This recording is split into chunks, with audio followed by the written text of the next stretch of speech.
In this video, I'm going to show you how to get started with creating mods for Mirror's Edge Catalyst using the Frosty Editor. First thing you're going to need is to download the Frosty Editor from the Frosty website. I'll put the link to this in the description along with any other links I mentioned in this video. On the downloads page, you'll see a download button for the editor. So you just want to click on that.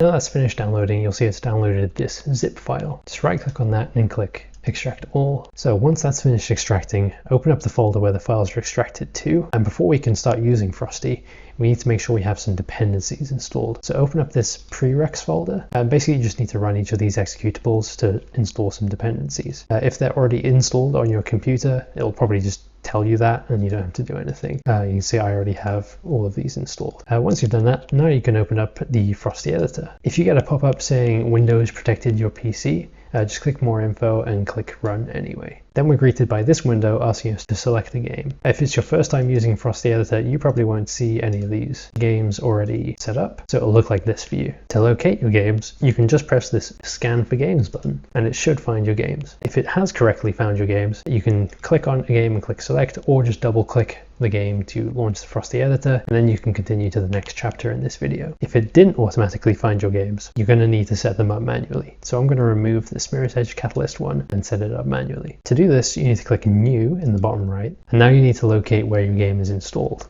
If you don't know where your game is installed, I'll show you how to find out in Origin. If you don't use Origin, for example, if you use Steam or EA Desktop, you'll have to look up how to find that out yourself. I'm just going to go over how to find it in Origin in this video. So in Origin, go to the top left and click Origin, Application Settings, Installs and Saves, and then this is where your games are installed. So for me, it's E/EA Games. For you, it'll be something different. This is a custom setup that I have. So we just need to go back to the Frosty dialog window and locate our game. So this is where it is for me, and you just need to select Mirror's Edge Catalyst.exe.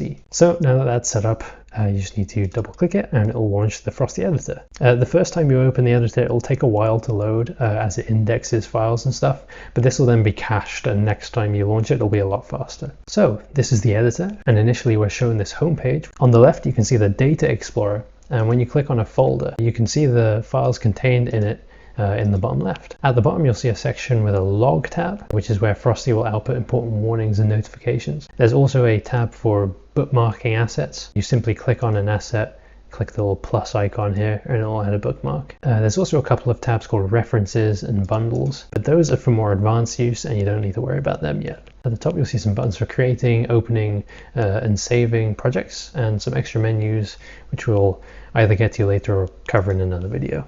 For now, let's start by making a really basic mod. Let's do a texture mod for Faith to make her glove blue instead of red. I already happen to know where the texture file for this is, but if I didn't, I could just search for glove and have a good chance of finding it.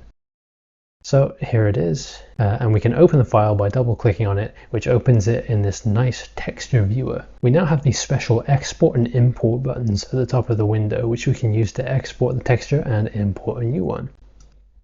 We can select a variety of formats to export the texture to, each with their pros and cons. I'm going to use TGA for now and open it with Photoshop to edit it, but other photo editing software is obviously available. I'm just going to do a very simple color change. I'm going to select the reds channel and change it to blue. Then I'm just going to save the new texture file as TGA with a different name. Then we can go back to Frosty, click the import button, select TGA as our file format, select our new texture and import it, and you can see the texture has now changed. I'm going to make one other change to show you a different kind of editor that's used for working with blueprints. I'm going to make the in-game crosshair green and maybe a little bit bigger too, because that would be really easy to notice right away. Again, I happen to know the file I need to modify already, so I'm just going to go ahead and open it. As you can see, this looks very different and has a bunch of properties you can tweak instead. Again, I'll go into more details about these kinds of mods in another video. So you can see we're editing a kind of UI widget entity here. UI entities typically have layers of elements which make up the UI. If I open up these circle entities, you can see they've been given these actually kind of handy instance names which tell us what they are. So this is the crosshair background, and this one is the crosshair. I'm just going to change the color of this to green, and I'm going to increase the width and the radius, which seems like it should be half the width. The size value above is actually unrelated. It's more to do with layout and stuff, so we can actually leave that. Then I'll update the crosshair background as well, which needs to be 1 pixel larger than the crosshair. Now I think our mod is good to go, but first, if you don't use Origin, for example if you use EA Desktop or Steam, there's one more step you need to do before we can launch the game. You need to go to Tools, Options, Launch Options, enable platform launching, and then select your platform from the drop down.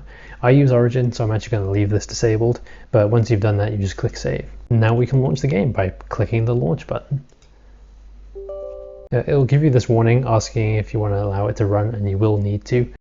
Okay, now we're in game. You can see we have a big fat green crosshair in the middle of the screen, and the face glove is now blue, so that's all worked nicely. Now, one thing to note is you do need to launch the game from the Frosty Editor every time, otherwise your changes won't be applied. And you will get that security prompt asking you to allow it to run every time, unless you set Frosty Editor to run as administrator, in which case it'll only ask you once when you launch the editor the first time. So, like with all good projects, it's a good idea to save our work. So let's do that. We can simply click the save button at the top, name it test, and it'll save it as an FB project file. Then we can come back to this project anytime we want by clicking open and selecting our project file. If I want to publish this mod and share it with other people though, I can't just give them that save file I made. FB project files only work with the Frosty Editor and not the mod manager.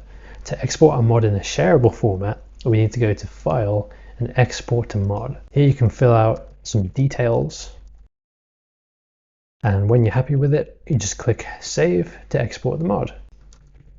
This will create a new FB mod file which can be imported into Frosty Mod Manager. If you plan on uploading your mod to Nexus Mods, Nexus only allows zip files to be uploaded, so you will need to zip the file first by right-clicking and clicking Send to Compressed Zip Folder. I should mention that mods exported from the current version of Frosty Editor, which is 1.0.6, are currently not compatible with Frosty Mod Manager 1.0.5, which a lot of people still use. I would recommend that you make it clear on your mod page that the Mod Manager 1.0.6 version is required to use your mod. Anyway, that's it. You've made your first mod.